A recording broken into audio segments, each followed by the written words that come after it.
Өнердің жаны құштарлық, синтаксистік талдау. Сөйлемде қанша тыныс белгі бар?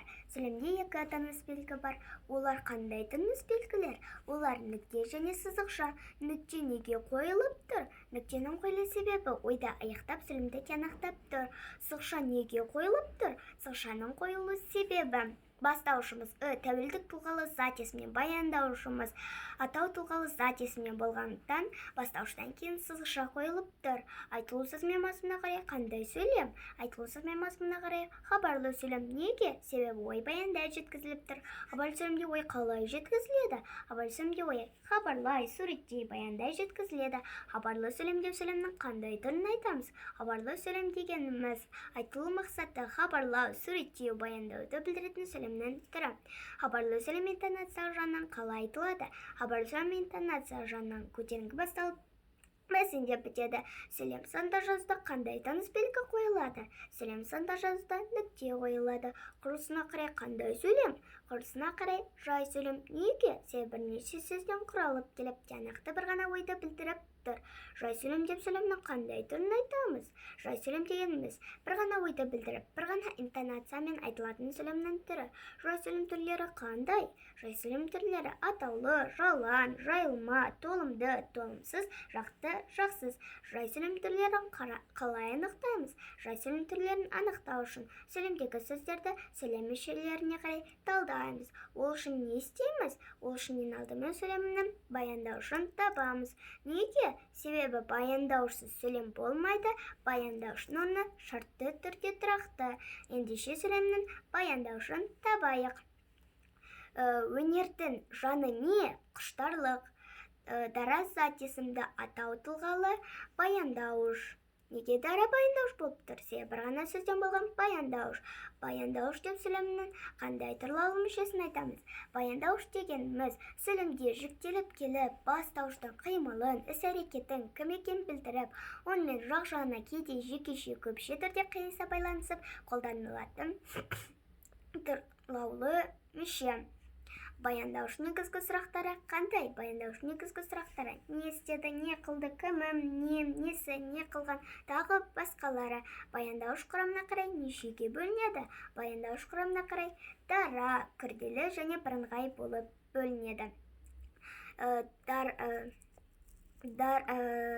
Дара баяндауыш деп қандай баяндауыш айтамыз? Дара баяндауыш дегеніміз бір сөзден болған баяндауыш. Күрделі баяндауыш деп қандай баяндауыш айтамыз? Күрделі баяндауыш дегеніміз екі немесе одан да көп сөзден болған баяндауыш. Баяндауыш арқылы сөйлемнің қандай мүшесін табамыз? Баяндауыш арқылы сөйлемнің бастаушын табамыз. Ендеше сөйлемнің бастаушын табайық. Өнердің несі? Жаны. Тәуелдік тұлғалы бастауыш. Неге дара бастауыш болып тұр? Себебі бір ғана сөзден болған бастауыш. Бастауыш деп сөйлемнің қандай түрлі мүшесін айтамыз? Бастауыш деген сөйлемде атау септігінде тұрып, ойдың кім, не жайында екенін білдіріп, баяндауышпен қиыса байланысатын түрлі мүше. Бастауыш негізгі сұрақтары қандай? Бастауыш негізгі сұрақтары кім, не, кімдер, нелер, тағы басқалары. Дара бастауыш деп қандай бастауышты айтамыз? Дара бастауыш дегеніміз дара бастауыш деп қандай бастауышты айтамыз? Дара бастауыш дегеніміз бір сөзден болған бастауыш. Күрделі бастауыш деп қандай бастауышты айтамыз? Күрделі бастауыш дегеніміз екі немесе одан да көп сөзден болған бастауыш.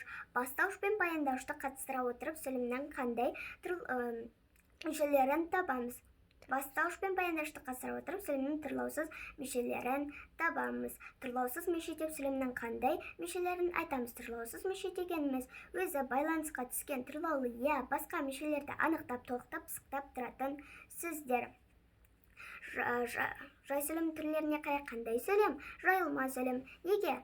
Себебі сөйлемде түрлаулы мүшелермен қатар түрлаусыз мүшелер де бар. Бұл толымды сөйлем бе? Толымды сөйлем. Неге? Себебі сөйлемде ойға қатысты сөйлем мүшелері толық. Бұл жақты сөйлем бе? Жақты сөйлем. Неге? Себебі сөйлемнің бастаушы бар және ол айқын. Сөйлемдегі құштарлық сөзіне морфологиялық талдау. Бұл сөз неше құрамнан тұр? Бұл сөз екі құрамнан тұр. Құштарлық тұлғасына қарай құштар негізгі түбір. Неге? Себебі сөздің әрі қарай бөлшектенбейді мағына беретін негізгі бөлігі. Құштарлық туынды түбір. Неге? Себебі синтетикалық немесе морфологиялық тәсілмен негізгі түбірге сөз тудырушы лық жұрнағының жалғануы арқылы жасалған туынды сөз. Құрылысына қарай дара. Неге? Себебі бір ғана туынды түбірден тұр. Сөзде неше лексикалық, неше грамматикалық мағына бар? Сөзде бір лексикалық, екі грамматикалық мағына бар. Лексикалық мағынасы қандай? Лексикалық мағынасы жалпы дерексіз ұғымның жалпылай аталуы. Бірінші грамматикалық мағынасы қандай? Бірінші грамматикалық мағынасы лексикалық мағынаның жалпылауынан жасалған жалпы грамматикалық мағына. Зат есім. Екінші грамматикалық мағынасы қандай? Екінші грамматикалық мағынасы атау септігінің нөлдік тұлғасы арқылы берілген категориялық грамматикалық мағына. Атауыштық мағына. Құштарлық не деген сұраққа жауап береді? Ендеше бұл қай сөз табы?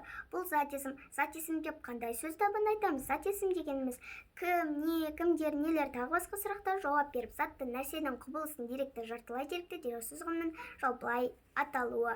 Мағынасына қарай қандай есім? Жалпы есім. Неге? Себебі біркелкі дерексіз ұғымның жалпылай аталуы. Жанды ма? Жоқ, жансыз. Неге? Себебі тіршілік иесі емес. Деректі ме? Жоқ, дерексіз. Неге? Себебі көзбен көріп, қолмен ұстап тануға болмайтын дерексіз ұғым атауы. Нақты ма? Жоқ, нақты емес. Неге? Себебі дерексіз болған нәрсе нақты болмайды.